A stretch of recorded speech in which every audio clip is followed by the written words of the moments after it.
देवलोक हिंदू धर्म और पौराणिक कथाओं में एक महत्वपूर्ण स्थान रखता है। ये लोक देवताओं का निवास स्थान माना जाता है और इसे स्वर्ग के रूप में भी जाना जाता है। देवलोक को एक ऐसा स्थान माना जाता है जहाँ सुख, शांति और आनंद का साम्राज्य है।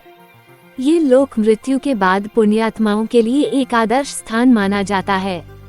हिंदू पौराणिक कथाओं के अनुसार देवलोक त्रिलोक में से एक है, जिसमें स्वर्गलोक, पृथ्वीलोक और पाताललोक शामिल हैं।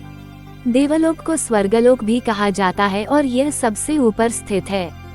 यहाँ देवताओं का राजा इंद्र का शासन होता है।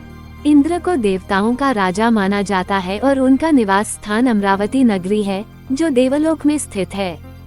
देवलोक की कल्पना एक ऐसे स्थान के रूप में की गई है जहाँ सुंदर उद्यान, स्वच्छ नदियाँ और रमणीक वातावरण है। यहाँ का जीवन सुखद और आनंदमय है। देवलोक में देवता, अप्सराएं और गंधर्व निवास करते हैं। यहाँ का समय पृथ्वी के समय से अलग होता है। एक देव वर्ष पृथ्वी के 360 वर्षों के बराबर होता है।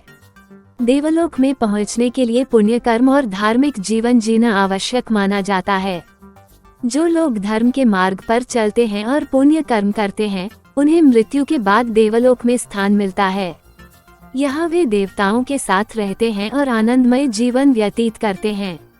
देवलोक की कल्पना हिंदू धर्म में मोक्ष और पुनर्जन्म के सिद्धांत से जुड़ी हुई है।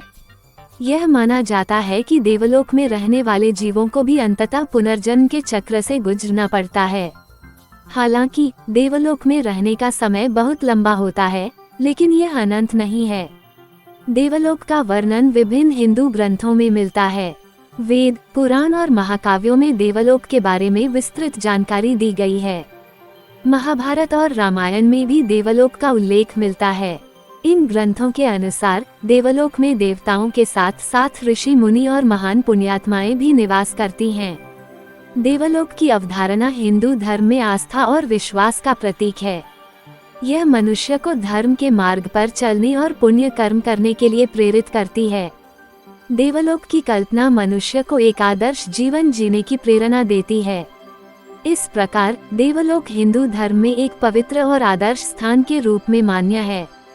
यह मनुष्य को धर्म, नैतिकता और पुण्य कर्म के महत्व को समझाता है। देवलोक की कल्पना मनुष्य को एक उच्चतर लक्ष्य की ओर प्रेरित करती है और उसे जीवन के वास्तविक उद्देश्य को समझने में मदद करती है।